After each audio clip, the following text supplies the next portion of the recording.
Amy Chung from the chat. Interesting they found Monopoly money in his backpack. Then he traveled to Altoona, Pennsylvania, linked to the Pennsylvania Railroad and Monopoly. It's almost like a real-life Monopoly game. Interesting, Amy, how you found that nexus between the Monopoly money and the connection with Altoona, Pennsylvania, and the railroad and all that stuff. Whether he meant it to be a connection or not remains to be seen. Mike. Yeah, it is really weird. Why would you think of all the things that you want to take? Say you're going camping, for 72 hours or a week or you go on vacation with your family.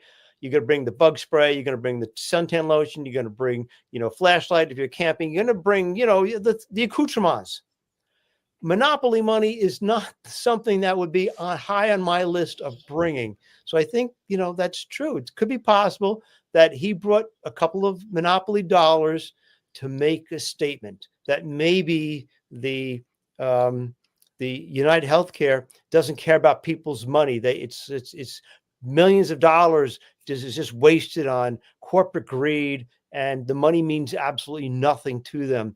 And perhaps the idea of, because you could get out of New York and go through Jersey, you don't have to go into you don't have to go that far west before you go south down to wherever he was going to.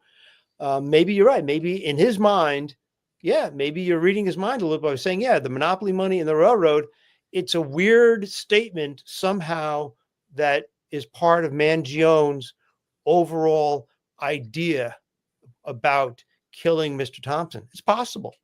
Yeah, very much so. Is not off the table. Now, I have to talk to you about the defense. I mentioned this because from a legal point of view, I think there's an argument that the top state and federal murder charges could be problematic. For the murder charges committed in furtherance of terrorism, so these are the state charges, my understanding is it has to be done to intimidate or coerce the civilian population. So maybe there's an argument, hey, given how many people have supported Mangione and criticized the healthcare industry in the wake of Thompson's death, there's something there, right? But did he anticipate this was going to happen? Is that a fair connection to make? Not entirely sure. If that doesn't work, then the killing had to be one to influence the policies or affect the conduct of a unit of government. But what does that mean here? Was it to get, let's say, Congress to make changes regarding the healthcare industry? Does that feel a little bit like a stretch?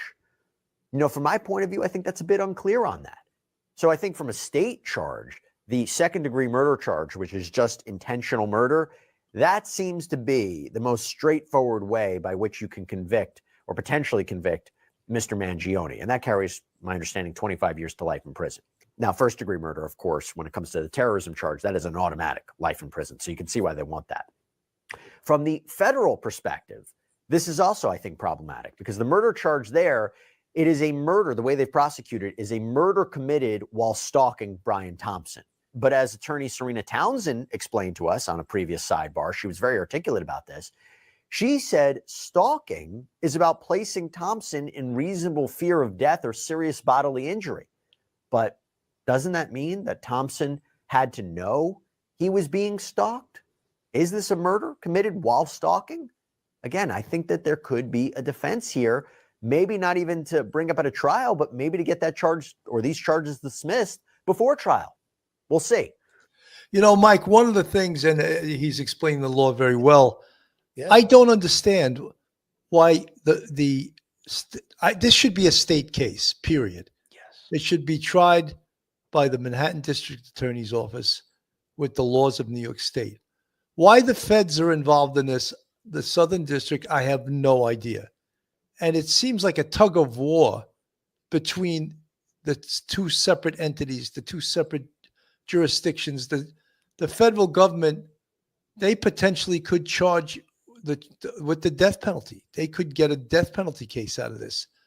But isn't this a straight up intend death, cause death case, which is a murder second degree? And then the Manhattan DA's office even threw in some politics too with these the terrorism charges. And I think that's sort of a huge stretch. I mean, it is on the books, but it's a stretch, Mike. Billy, it's unseemly. I think it's unprofessional. I don't know why the U.S. Attorney for the Southern District would want to get involved in this case. Politics, and that's the administration. And now things may change in the spring when you have a new president, new U.S. attorney. However, I would really like to see them drop their case and just let the state do their case, whatever it is, whether the state wants to go with number 1 or number 2. But the feds, I don't think, should be involved in this whatsoever. This is a simple murder case. Mr. Mangione does not appear to be part, at this point, it does not appear to be part of a cult that is going to run around with assassins killing members of large or presidents of large organizations. No, I don't see that. He hasn't articulated that. There's probably no evidence of that whatsoever at this point. It's not like it's a Islamic terrorist cell working within our nation. Okay, that's a different thing. This is a lone person right now. However you want to say that he's been radicalized, this is one person. It should only be a state case. And I hope in the spring, the U.S. Attorney's Office drops the case and lets the Manhattan DA do it their way. I agree 100%, Mike. Let me just go back to Law and Crime for one last. 2 travelers explained to TMZ that he was often seen reading this book, discussing the themes, but it kind of went deeper than that, they say. Paul and Max told TMZ that Mangione wanted, for some reason, to buy 400 copies of this book. He also wanted to take a trip to Mumbai, India, to meet the author in person. According to TMZ, Mangione was only able to buy 1 book, not 400. And Max recalled that during the interview, saying Luigi was always talking about the deeper meanings of things, but this was something different. He didn't just want to read the book. He wanted to change it, to get involved in something bigger. It was almost like he was trying to find some kind of purpose, but in a really strange way. By the way, little thing I have to just mention here. This is in any case, but whenever you hear witnesses provide an accounting of what happened in the past, and this is something that's explored both by prosecutors and defense, and I'm not saying this will even play a role in an upcoming trial, you always have to think about, are what they recollecting about their experiences with the defendant, is it colored by the accusations now? In other words, if you were to ask them about Mangione way before this happened to Brian Thompson, would they have said the same thing? Sometimes people look at events differently after something happens than before. Just something to keep in mind.